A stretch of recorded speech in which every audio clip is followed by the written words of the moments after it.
Traditions are one of the best things about college football. Aside from before pep rallies and tailgates, almost every program in the country has some form of traditional means of commemorating their football team. But there are those quirky head-scratcher customs that we can't figure out or don't want to find out. Others are just plain foolish. But here are 10 of the weirdest college football traditions.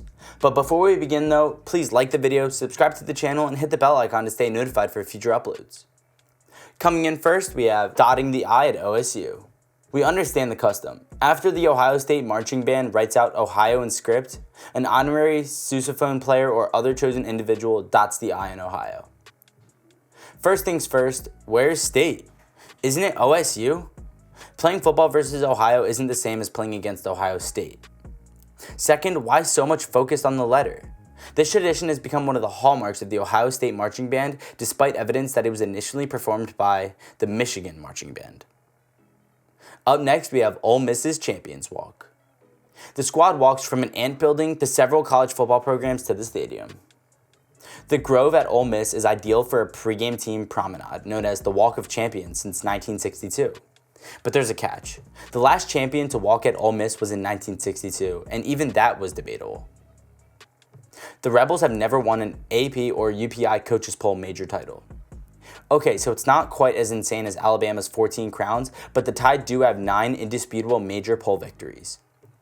Since Ole Miss doesn't have one, but has the Walk of Champions, before every home game we've chosen to include this one, if only for the name. Up next, we have 300 Yale at MSU.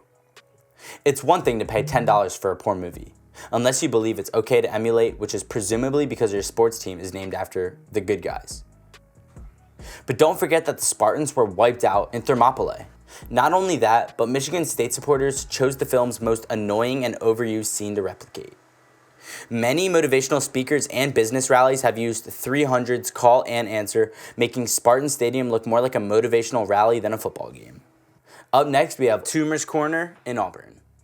We admit to including this custom with some concern. We are the first to admit that this is a valued tradition at Auburn and that it may be lost to history because one of the man's alleged acts. We genuinely hope the gathered arborists can rescue the treasured trees. Nonetheless, we are baffled by this custom. We don't know precisely when the habit of toilet papering the trees and everything else surrounding the College Street and Magnolia Avenue originated. First, away wins were lauded. Successful at-home victories were afterward recognized as turning. Every football triumph is now a reason for celebration at Toomer's Drugstore. Strangely, toilet papering is generally saved for someone or something you dislike. But what if some local punks TP'd your house? Unless you're an Auburn supporter and the Tigers just delivered Alabama another football defeat, you'd be disappointed. Up next, we have Stanford's band. College football has its marching bands. Markedly unusual in appearance, style, or general character, outrageously or whimsically strange and odd, says the dictionary. That same description fits the Stanford band. The Stanford band is a beautiful match for our weird list, whether you like them or not. Up next, we have Syracuse's shoe burning. Under Dick MacPherson and Paul Pasqualoni, Syracuse players would burn their cleats to symbolize a new season. After 4 seasons with a 10-37 record, Robinson was sacked. Enter Doug Marrone, who swiftly reinstated the custom to purify the orange from Robinson's disastrous 4 years. Up next, we have 5th year at Virginia. College. Those were many people's finest 4 years, but for many of us, college included some drinking. Okay, a lot. But Virginia's seniors go all out before their last home game of the year. The 4th year 5th. Before kickoff, UVA seniors were down a 5th, or more than 25 shots or 17 jiggers. Up next, we have Arkansas's hog calling. Like most excellent traditions, this one's roots are lost to time. As a matter of fact, the University of Arkansas provides instructions lest someone does it wrong. The custom is said to have started in the 1920s by a group of farmers.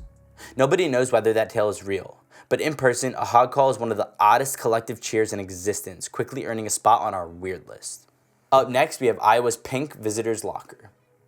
Every team in college football has tried to acquire an advantage over their opponents.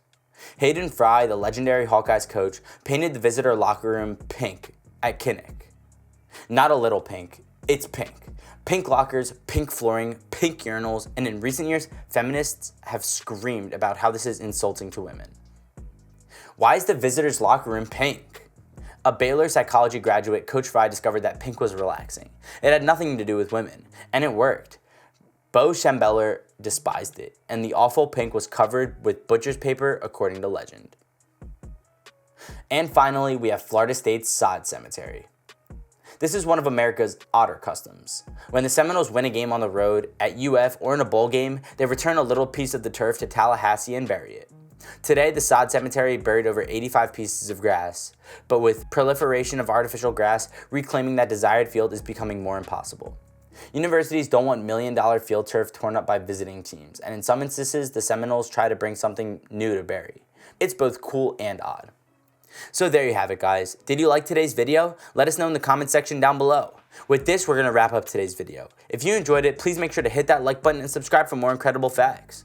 We hope to meet you guys again in the next video, and until then, adios.